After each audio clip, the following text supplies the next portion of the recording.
This episode is proudly supported by the San Pellegrino Young Chef Academy. Competition is good on one hand, but I'm just not sure if it always makes sense if you're having such an overload of same businesses growing like mushrooms pretty much and just competing against each other.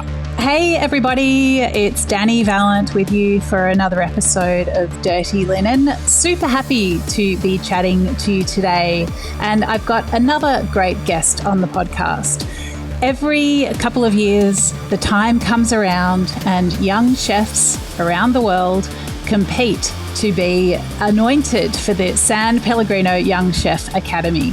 I've been a keen watcher of these awards for ages. I remember watching Locke compete years ago in Melbourne, and he's gone on to do incredible things as a chef over in the US.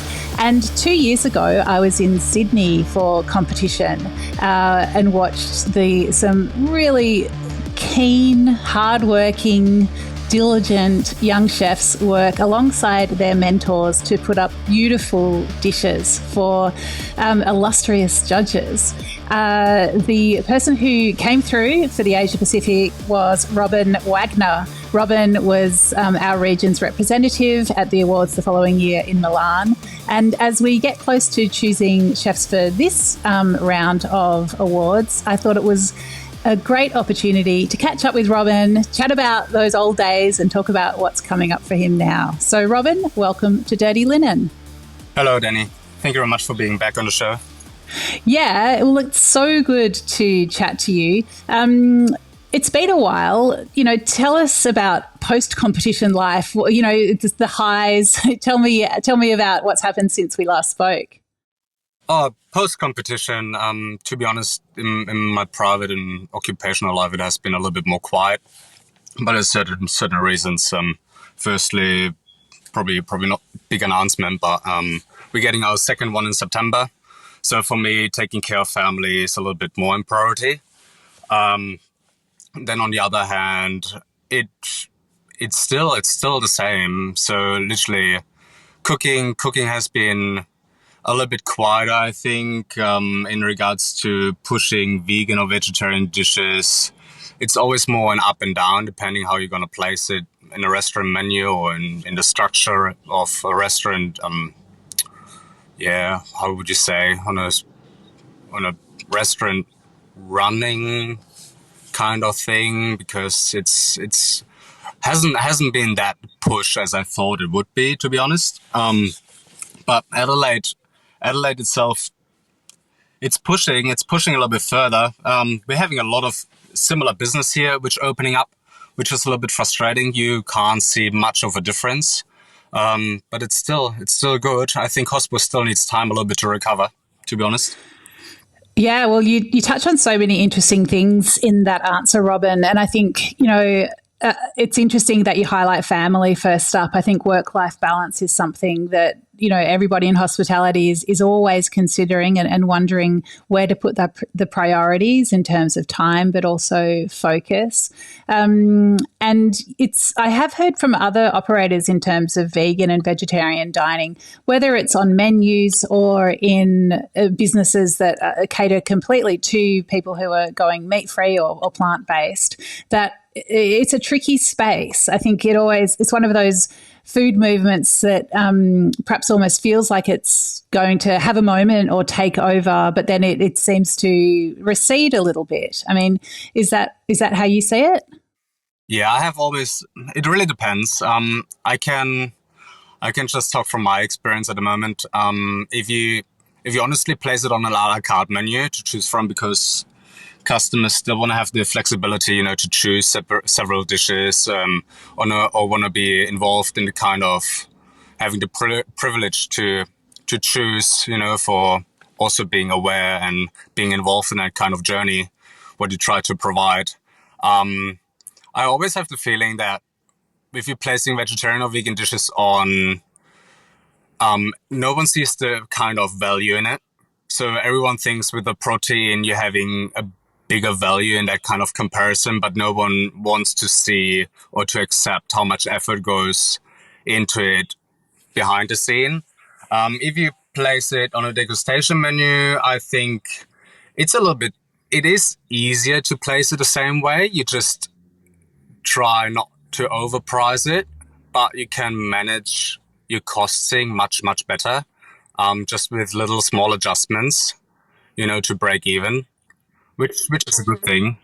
Yeah, that's really interesting. I mean, and I suppose for people who haven't kept up with your journey, the reason we're focusing on vegan and vegetarian dishes in our chat so far is because the dish that you put up for the judges for the San Pellegrino competition was a vegan dish, which was pretty radical because, there were a lot of people there, doing amazing things with seafood and with duck and with beef. And there you were looking very intently at celeriac.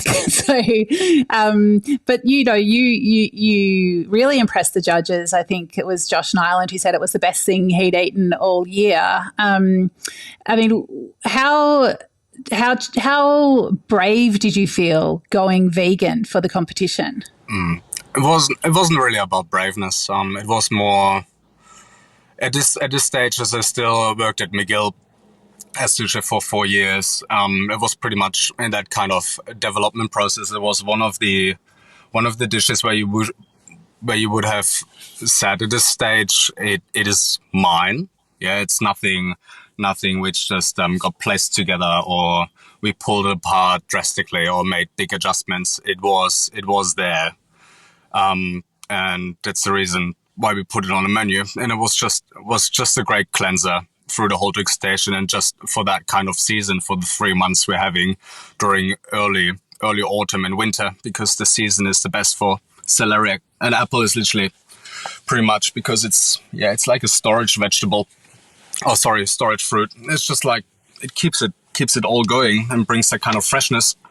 No, it was a good thing. On the other hand, I was thinking probably most of the time no one would try to go vegan, which was more like a 50-50 chance if it would go through.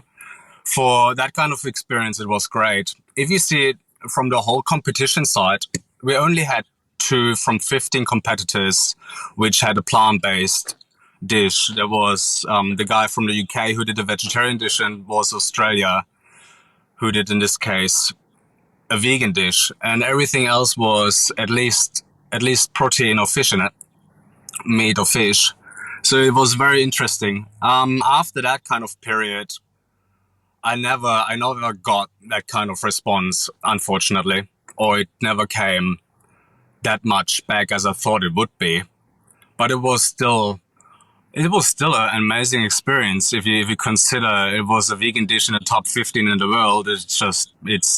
I'm still very happy, and that what you said that Josh Nyland was the best dish he had in the whole year so far. It was something which is an experience which I will stick in my mind for sure. Yeah, it's something to be so proud of. Just picking up back on what you said about vegan dishes on menus generally and people not going for them. I think that is such a shame because honestly, when I see a menu that's got an interesting looking vegan dish, I will go for it because I feel like the chef must be throwing a lot of creativity at that. It's one thing to cook a piece of protein well, but to put a balanced dish together without just leaning back on those safe standbys, I think it's really something that should be celebrated. I definitely think so. I think it should be more in focus. I think it should be more in the collaboration with producers and the restaurant. It's having such a big input. It can be placed as an entree and as a main. I think on the other hand, it's just like you're feeling much more comfortable in the kitchen as well if you're having pop-up vegetarians or vegans or other customers with other dietaries. It just makes your life a little bit easier as well. And you have it prepared, it's ready to go. It's ready to shine. Absolutely. And on the competition, you travelled over to Milan. As you say, you were one of 15 chefs coming from all around the world to present their dishes. Now, you didn't come back with any of the awards, but, from my impression of those competitions is there is a great sense of community and collegiality. I'd love you to talk about what it was like for you. What did you get out of that experience?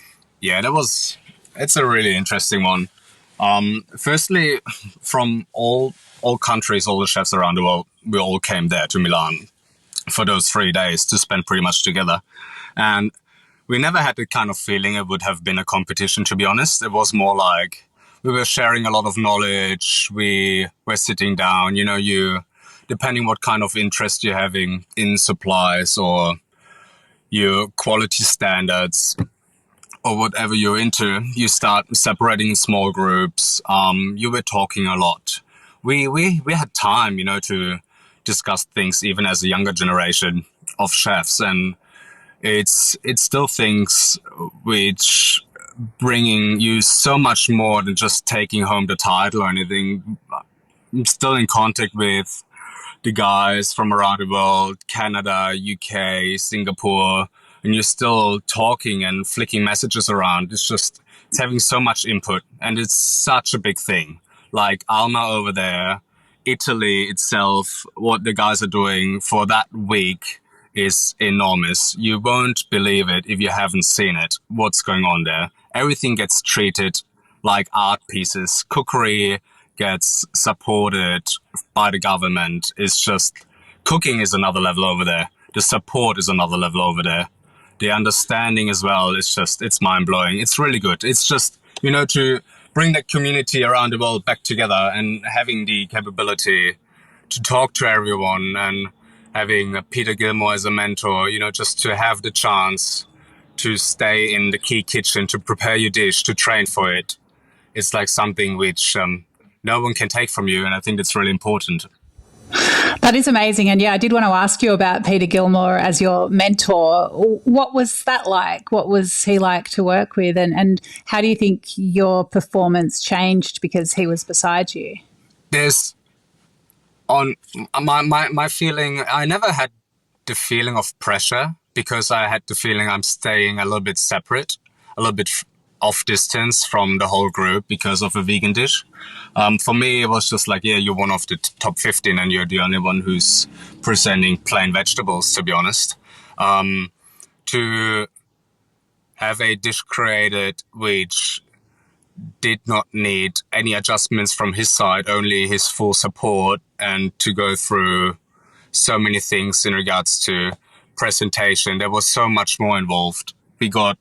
I got the bowls, the cutlery, and everything else played such a big role in that dish. It not just was the 3 to 4 components we had as a base, it was just everything.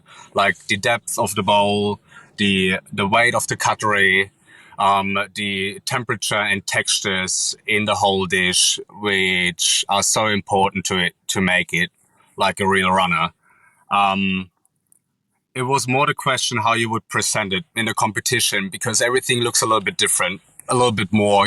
There's a lot of cameras, a lot of spotlight is going on. You're getting asked a lot of questions. Is many things you need to focus on, and at the end you still need to be yourself. And he's a person who's having so many years, even decades already, of experience. It just makes it actually more comfortable because you're having someone who would give you a proper advice if you need to have to. And if you need someone to ask to, he's always with you. We had so much so many emails back and forth to be on track, even if you do not live in the same city. It just he made everything very easy and very, very accessible at this time. And even to have that kind of, sit together with all the reviewers in Key itself, to provide the whole kitchen, and the guys, they're both head chefs there, Tim and Troy, who also were assisting everything, to give me a hand to get everything sorted, was just an easy thing. It was really enjoyable. That sounds so amazing. I just give this vision of, you lifting up different forks and spoons to think about the weight of the cutlery. That level of detail is really mind-blowing. Yeah, it's just, at this stage, it was just the little things. It got me a little bit trouble as I went back through biosecurity with the juicer and my luggage and everything, and we thought I having an engine for whatever reason in there. But no, everyone who understands me or knows what when I'm talking about, like when you're going in a professional kitchen, you're having that kind of understanding, you feel that kind of tension, but it's kind of positive vibe, when you're having the pressure on your shoulders, but you like it, when it starts tingling and stuff. That's exactly the feeling when you go in key. Because it doesn't matter if you go there just for having a great experience or journey, just even at the other hand, you're representing something, and you need to present it on the right canvas in this case. And for me, it was really important to deliver properly. Doesn't matter whatever changes. Not everything went as planned, and you're not having exactly the same produce. It was a little bit. It was clever to have the right season in Europe because I knew about it and I informed myself what can I do to get the best possible result. But certain supplies were just not possible, and then you need to improvise, and you still try to be sustainable, just for your own efforts. And then when something goes wrong, then you're not having anything more because you did not order heaps quantity because you don't want to have so much excess and waste. So you're playing on a very, very thin line in regards to that, and to deliver properly, and also to represent Australia in this case. Wow. Yeah, just I can feel the energy, even though it was a while ago. It's still, it sounds like it's an experience that you really carry with you. It's something you said earlier, Robin, I'd love to pick up on a little bit. You said that you actually didn't feel the pressure because you were sort of an outlier. You were the only one doing plant-based dish, and you were sort of running your own race. I mean, do you think that that's a good way to think about competitions and careers generally, that you don't need to think about yourself as competing with this broad field of players? I think depending what kind of standards you have to yourself, it always brings you in a different kind of perspective. In my case, as I had the regional finals and I got to the finals with all the applicants and all that stuff, there was already a win for me. So I could represent what I'm capable to do. And on the other hand, all those who did compete at this time, they will understand. If I mean, on the other hand, you're representing something on the plate which you're proud of, and that kind of scenery which you want to deliver if you would open your own restaurant. Yeah, if you're in charge of something, and then you just keep going with that kind of stuff. And depending how you place it, it's always something which places a separate kind of pressure on you, but it's just depending how you're able to deal with. And I think it's still a very good thing. It made me not feel uncomfortable or anything. I rather would worry when others having 3 ducks in the same room and like, oh yeah, is my skin as crispy as the other? Is the supplier as good as mine? When you have something which can talk by itself, I think it's a little bit easier. Robin, what advice would you have for other chefs who are considering going into competitions? I mean, first of all, would you say, yep, give it a go, it's a good thing to do? And secondly, what are some tips for performing under pressure? In my opinion, I would give that kind of advice. Take everything you can get. Like, take every experience, every knowledge you can gain over that kind of period. It just brings you further. Firstly, you have nothing to lose. Secondly, you need to be even there where others never would go in that kind of direction. And thirdly, if you have gained that kind of knowledge and experience, it's something nobody can take you. Yeah, I'm in my early 30s now, and I'm really, really happy that I go through certain situations in my life, which are not always easy. And it gives you a different kind of perspective, and you're learning so much out of it. You try to avoid certain mistakes you have taken, or you try to fix certain things during the competition just because of other produce as we had. And then you become creative and you try to fix it because you just can't give up. You can't give up with that kind of situation because it's not your standard you're after. And it's really good. If you're having the opportunity, definitely go for it. And what sort of mindset should people take into it? I mean, do you have any like little mantras or ways that you focus? Like what kind of strategies could people bring into such a scenario? I would try to be yourself. That's what I always try to be. Not orienting on others in regards to personality or anything else. That was one of the reasons why I'm not anymore. I haven't been very active over the last 2 years in social media either, just because I didn't want to have that kind of influence. You know, everyone is posting and everyone tries to make a nice, happy world, but it's not how it is. And I think it's with cooking the same. Everyone uses those molds because someone else is using it.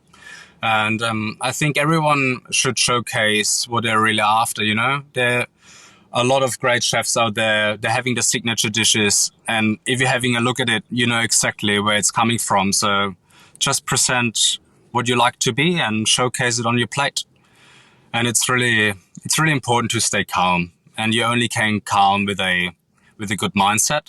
And that's something which brings you further. It's interesting, that balance between being extremely well prepared but also being nimble and having to adjust in the moment. I mean, do you think that, how do you balance that up for yourself? Yeah, in my opinion, I'm a person who likes to work under pressure. I can work better if I'm having more going on. So for me, it was always important to top up my preparation list as much as possible, that you're not able to complete it in time. It's literally, you try to make it impossible. And then you try to find ways. You placing more stuff on the stove, on the target, letting more things cook at once. You just try to get a total overview what's actually basically is going on. And then you're in your little own world. And that's what makes cooking so special, because you can be yourself, you know? There's not much what you can hide with if you really screw up something. And it also can be something beautiful, because you can showcase what you're capable of and what you're actually after. Wow, that just sounds like such a high wire act. I'm actually in awe of you trying to make it impossible. Yeah, but I feel like no wonder you succeeded in that case. Yeah, I succeeded probably in my way of cookery in regards to vegetable dishes. But you can't always win. You know, you always go a risk chance anyway. And in this case, it was 1 to 15. I think it's still something we should have a deeper look into it and should be more aware of what's actually going on. I think it's really important. And maybe at some point, if I'm in my own charge or anything, whatever happens in the next couple of years or in the next couple of months, you never know. But I would really like to be in that position, you know, to make it more vegetable related, really depending how season goes. I like that kind of, you know, browsing through a vegetable garden and stuff and getting all that kind of inspiration, or how something grows and how actually it looks, you know, to represent it on the dish as well on the same time. It has been now nearly 1 year that I have cooked the dish the last time. So it's actually quite a long time though, to be honest. Yeah, that's so interesting. And I mean, no wonder Peter Gilmore was a good mentor for you, because he also has such a incredible focus on vegetables and really, really looks at them, you know, what part of the vegetable can I use for this and that? And yeah, certainly also with that no waste philosophy. A real synergy there. Robin, shifting focus slightly, you mentioned at the start of our chat that the Adelaide scene was a little bit boring, perhaps. Maybe that's my word, not yours, but just that there's a lot of things happening, but maybe they're a bit similar to one another. I think that's a phenomenon that's definitely not restricted to South Australia. We see that in many cities around Australia and around the world, I reckon. What do you think are the reasons for that? That's a tough one. There's still the icons in Adelaide, Botanic Restaurant, McGill, RK, all those who have settled, you know, they're having their own clientele. But it really depends. I'm not going out very much at the moment anymore to have a proper overview. I just see all the advertise which comes up, and a lot of people, it's just like, it's comfort food people like, which I totally understand. But on the other hand, competition automatically gets really, really high. And then businesses struggling anyway because the profit margin is so low if you're having your numbers on the table. And then everyone starts competing, but no one starts competing in regards to value. Everyone starts competing in regards to price, and certain things are just getting either extremely cheap or becoming totally overpriced, which for that kind of item doesn't make sense anymore, in my feeling. And then just everything loses a little bit track, instead of that every business would start swapping and probably start changing different kind of categories depending how your clientele goes. I think it's very hard for everyone at the moment. Yeah, well, I think it's pretty hard to be as creative as you might want to be when, customers are spending less on dining. And I guess you can understand why people play it safe with comfort food, but I totally agree. Then when you start competing on price, it's just a bit of a vicious cycle, and I'm not sure who wins out of that. Well, I suppose the customer wins in the moment if they get their cheap steak, but is that where does that leave dining in the end? It's pretty dicey territory, isn't it? Yeah, it's definitely a tough one for me. Yeah, as a chef, as easy said, I wouldn't go out for bad pasta or bad pizza. I can do it myself, or whatever sandwich you want to go for. But to have a proper experience, it's just I love cooking comfort food. It's just more the question how many more businesses you want to open up, and then they'll all need to shut down after 6 to 12 months straight after, because that kind of clientele is already taken because someone else goes to other business. It's just like competition is good on one hand, but I'm just not sure if it's always makes sense if you're having such an overload of same businesses growing like mushrooms pretty much and just competing against each other. And then competing in a very bad way, having a glass of wine and a pizza for $25, and you're just thinking, yeah, but what's with the chef in the kitchen who stays there? What's with the pizza dough? If they're doing a real pizza dough, you need at least 24 to 36 hours, fermentation process, and how much effort it takes. And then if you're having a wood-fired oven, wood is not cheap. Red gum is expensive if you want to heat it properly, all that stuff. It's just so many factors which going into it. And then you're really thinking, should I go out? Should I not? Should I save my money and just rather go dining every 3 months except of every 2 weeks? It's a big factor as well. Yeah, absolutely. Well, Robin, how do you see your career progressing? Maybe let's not think about the next couple of years, but, for longevity, like where do you see your career going, let's say, over the decades? Well, I stay optimistic and would say, let's see what's going to happen. No, I'm not having anything planned. I was considered to start with pop-ups and doing a little bit something on my own. But on the other hand, it just didn't work out that way as I wanted to. And the requests in this case were a little bit different, which was a little bit frustrating because I don't want to swap my personality in regards to cooking just because other looking for something else. It's not what I'm after.